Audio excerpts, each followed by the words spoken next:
In this video, I am going to share how you can travel to New Zealand even though the border is closed. So if you want to know more, keep watching!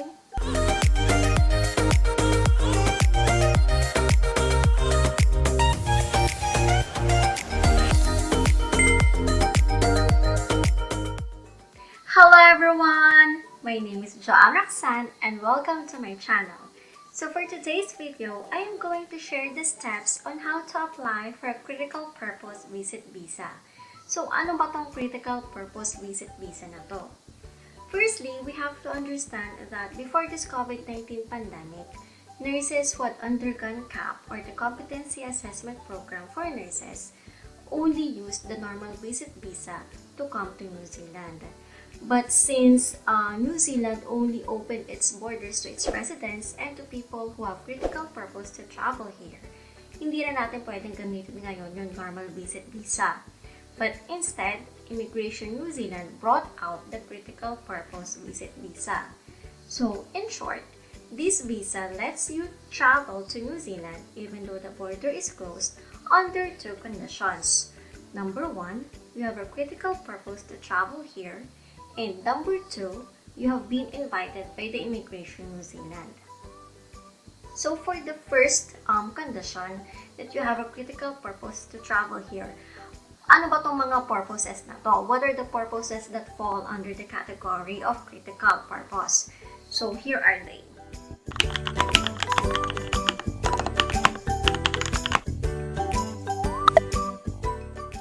This is the list of critical purpose reasons to travel. Partners and dependent children of temporary visa holders who are teachers, nationally significant travel re-entry permissions, partners and dependent children of temporary visa holders, partners and family, normally resident work visa holders, critical health workers, other critical workers, travel to and from Pacific Islands, humanitarian reasons, entry for students, and ship crew. You can click the drop-down arrow if you want to know more, but let me just show you that CAP nurses fall under the category of critical health workers. So we are right here, internationally qualified nurses who are invited to come to New Zealand by the Nursing Council of New Zealand and are enrolled in a competency assessment program. And for the second condition, you need to have been invited by the Immigration New Zealand to apply for a critical purpose visit visa. So to get that invitation to apply, you must first submit a request to travel to New Zealand.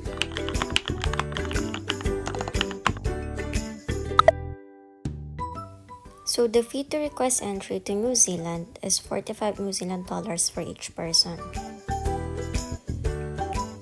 So since we are not an Australian citizen, select no and then next. So for CAP nurses, select critical health worker and write something like this. I am an internationally qualified nurse invited to come to New Zealand by the Nursing Council of New Zealand, and I will be attending a competency assessment program at Writer School, which will start on, write the date. Then write the name of your school here, and then select this. Select yes since you are in the process of gaining registration. Then you can type the start date of your CAP and you can leave this blank. Then just type in here your passport details. Then just leave this blank kasi wala pa naman kayong client number.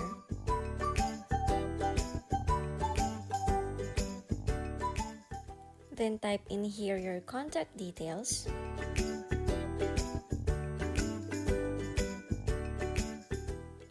Then you can leave the advisor's details blank if kayo naman yung nag-apply for yourself.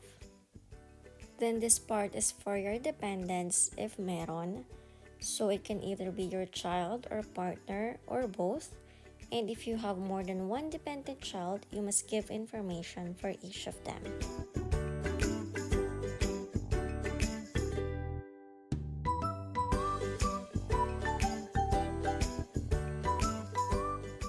Then next is character details, which apply to everyone included in this request, aged 17 years and over.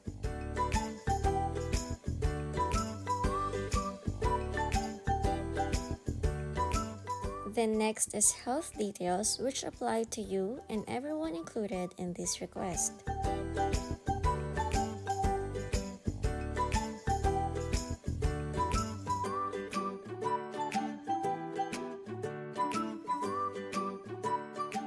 Then after reading the declaration, click Yes, I agree. Then I received an invitation to apply 7 days after I submitted the request to travel to New Zealand. So while waiting for your invitation to apply, you can now prepare the documents needed for the visa application. So here are the documents needed. Number 1, passport style photograph. So you can check this website for the photo requirements needed for the passport style photograph for this visa application. Number 2, passport copy. Number 3 is a critical purpose evidence. So this is the proof that you have a critical purpose to travel here in New Zealand. So for nurses who will be undergoing CAP, the critical purpose evidence includes your CAP offer letter from the Nursing Council of New Zealand, your offer letter from the school that you will be attending to, and the receipt of payment for your CAP. And I also included the welcome booklet from Lonsdale and also the support letter from your school. So you have to combine all of this evidence into one PDF file. Number 4, evidence of sufficient funds. So as I have mentioned in my previous vlog, you need to have at least 1,000 New Zealand dollars per person per month. And the evidence you can submit can include a bank statement for 6 months or a bank certificate. One tip I can give you is that if you are going to use bank statements for 6 months, make sure na onti-unti lang yung deposit over a period of time. Kasi may narinig ako na na-reject yung visa because of this. So like for example, meron kayong sponsor na isang bagsakan lang yung ibibigay na pera na malaki, isang bagsakan. You can just use bank certificate instead. Kasi the bank certificate only shows the total amount of money that you have in your account and the date of the opening of the account. So, pero kung yung deposit naman sa account nyo, unti-unti lang over a period of time, okay lang to use a bank statement for 6 months. And then another evidence that I submitted was my credit card statement for 6 months, my income history for my Airbnb listing, kasi meron akong condo sa Pilipinas na pinaparent via Airbnb, so income din yun, pwede din yun. And you can also submit property titles like yung titulo ng mga lupa or properties na nakapangalan sa inyo. So, and then you also have to combine all of those evidence into one PDF file. And then next, police certificate issued less than 6 months ago. So for me, I submitted 2 police certificates. One is an NBI clearance and the other one is a police certificate from Saudi Police. So depende kung saan ka nagsistay na country. Next are the additional documents. So these are optional but can help your visa application. So you can include a cover letter. And for example, in my cover letter, I wrote something like this, that I was applying for a critical purpose visit visa with my husband, and that I was an internationally qualified nurse invited by the Nursing Council of New Zealand to attend a competency assessment program, and that I need to arrive on this date in New Zealand kasi mag-undergo pa ako ng isolation. So, something like that. You can write something like that. And then, you can also include a record of your previous travels, like yung visit visa nyo sa ibang country or your entry stamps of your passport. And you can also include your evidence of English language. So, I uploaded my OET results. And another thing is your academic transcript and also your birth certificate and your certificate of employment. And also, you have to get a medical or travel insurance. So for this insurance, I purchased the Orbit Protect Student Life for 3 months, which was only 100 New Zealand dollars. And then lastly was the MIQ voucher and flight ticket. So one tip I can give you is that book your MAQ slot as soon as possible. Kasi sobrang bilis maubos ng MAQ slots. And when you book for an MAQ slot, you only have 48 hours to enter your flight details. So meaning, kailangan mo na mag-purchase ng ticket and then enter the flight details for you to secure that slot. So before applying for the visa application, meron na akong MAQ voucher and flight ticket. So those are the documents needed for the critical purpose visit visa application. And now, I would be enumerating the documents needed if you would be including your partner and or children as your dependents. As I have mentioned in my previous vlog, I included my husband sa visa application ko. Kasi kahit pareho kami magka-cap, naisip ko na isama na lang siya kasi mas mura yung application and mas mabilis kasi isahan. So, for your dependents, you will need the following. Number 1, a passport-style photograph. Number 2, passport copy. Number 3, police certificate. So, like me, my husband uploaded an NBI clearance and also a police certificate from the Saudi Police. And then also, number 4, visitor visa declaration form or INZ 1224, which you can download from the website of the Immigration New Zealand. And then lastly, the evidence of relationship. So you have to prove that you have a genuine and stable relationship with your dependents. So in my case, to prove that I have a genuine and stable relationship with my husband, I uploaded the following. Firstly, our marriage certificate. So you might think na okay na yung marriage certificate to prove your relationship, pero hindi pala. Kasi Immigration New Zealand doesn't care if you are married or not as long as you are in a genuine and stable relationship. And then next, you can upload the birth certificate of your children if you would be including them as your dependents. Another is the relationship photo timeline. So for this, I used our posts from Facebook and Instagram kasi talagang strong evidence siya kasi kita mo agad dun yung date na pinost and it was like a public declaration that we were in a relationship kasi may interaction, nag-like yung mga friends namin. So while I was doing this timeline, naisip ko na buti na lang nagpo-post kami sa social media kasi dun para namin siya magagamit. So here is the timeline that I made. Say what you wanna say to me now. I wanna wake up with you in the morning. Show me there's nothing fake to me now. I wanna wake up with you in the morning. Say what you wanna say to me now. I wanna wake up with you in the morning. Show me there's nothing fake to me now. I wanna wake up with you in the morning. Turn this room, turn it to an ocean. Let me float around. Eyes closed, like we're dreaming even when we're not. You and me got a whole other meaning, I don't know how. You and me just... And then I also uploaded my life insurance showing my husband as my beneficiary. And you can also upload a copy of your joint account. Pero hindi ko to na-submit kasi that time wala pa kaming joint account. And then lastly, but the most important thing is that you prove that you were living together for at least 1 year. You can either submit house or tenant agreement na nandun kayo dalawa nakatira for at least 1 year. Or pwedeng utility bills na nakapangalan sa inyong dalawa for at least 1 year. And I can say that this is the most important thing kasi I heard one story na na-reject yung dependent niya kasi kahit married sila, hindi sila nakapagsama ng at least 1 year. I think nagsama lang ata sila ng 11 months kasi nag-abroad yung isa and na-reject. So, yun talaga yung pinaka-important. And again, you have to combine all of this evidence into one PDF file. So there are all the documents needed, and remember that all documents that are not in English should be translated, and it should be an official or certified translation.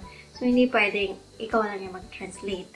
And you have to upload both the original document and the translated one. So another thing that you can do while you are waiting for your invitation to apply is to make a RealMe account. So making a RealMe account is necessary kasi you will use that to log in sa Immigration New Zealand. Then you will be redirected to the RealMe page. Then create your RealMe login. Then enter all the details needed. And once done, click Continue. So after you receive your invitation to apply, you can now proceed to the Immigration New Zealand and start your visa application.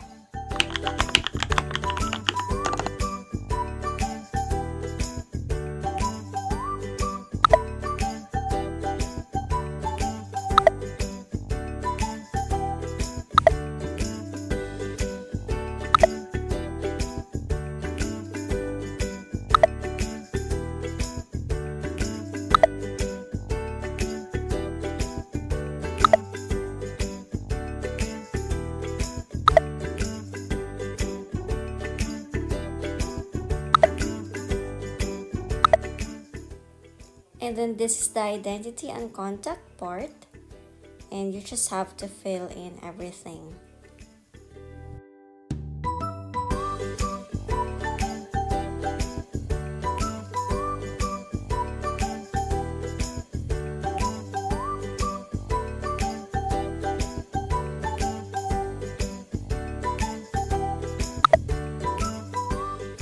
Then type in your invitation to apply reference number here.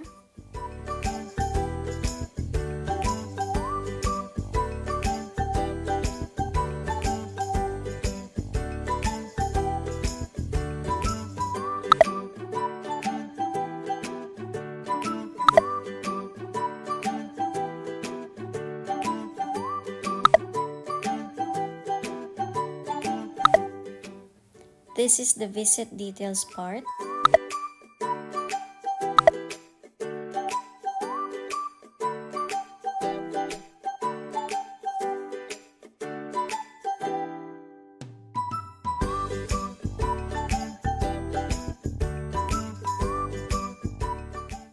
Then this is the part for dependents. Select yes if you would include dependents in this application. Then just fill in the details of your dependents. Then this part is about your health details.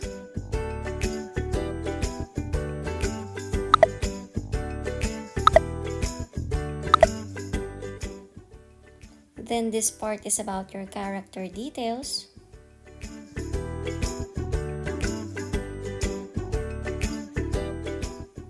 Then this is for your dependents' health and character details.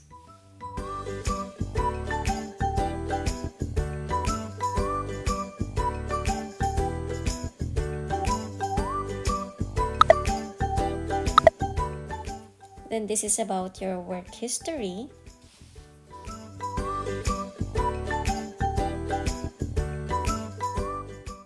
Then this is your partner's details. Click yes if you have a partner, and since I included my husband in my application, I click yes here. Then fill this in if you have contacts in New Zealand. In our case, we do have contacts in New Zealand, but the system is requiring a landline number, and our contacts don't have one. That's why I chose no instead. Then here, select no if you are applying for a visa for yourself. Then this is where you upload all the documents required.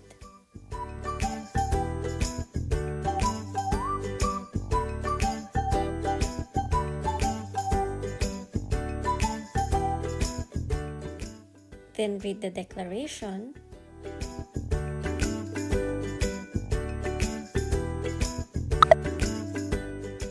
Then lastly, payment. So it cost us 281 New Zealand dollars.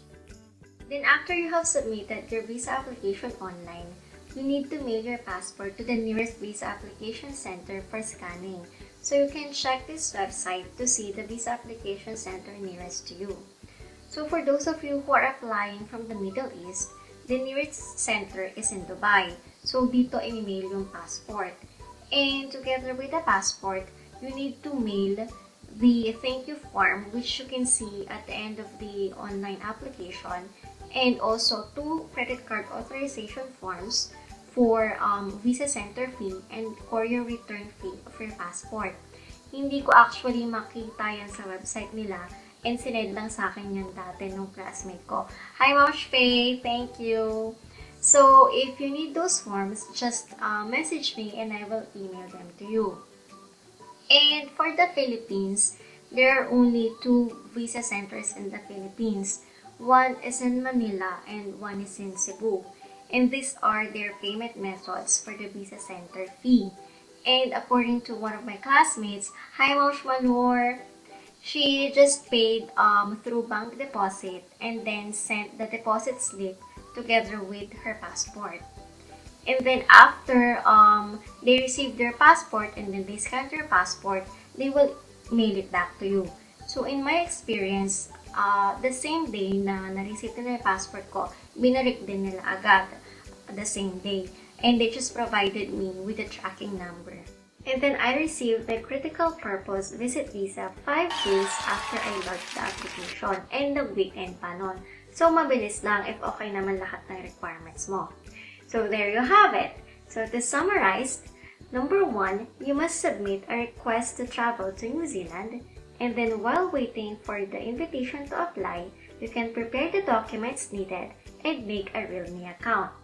And then once you receive your invitation to apply, you can now complete the visa application online, and then lastly, send your passport to the nearest visa application center. Thank you so much! Like and subscribe to follow my NZRN journey! Was cold at night when you came into my troubles on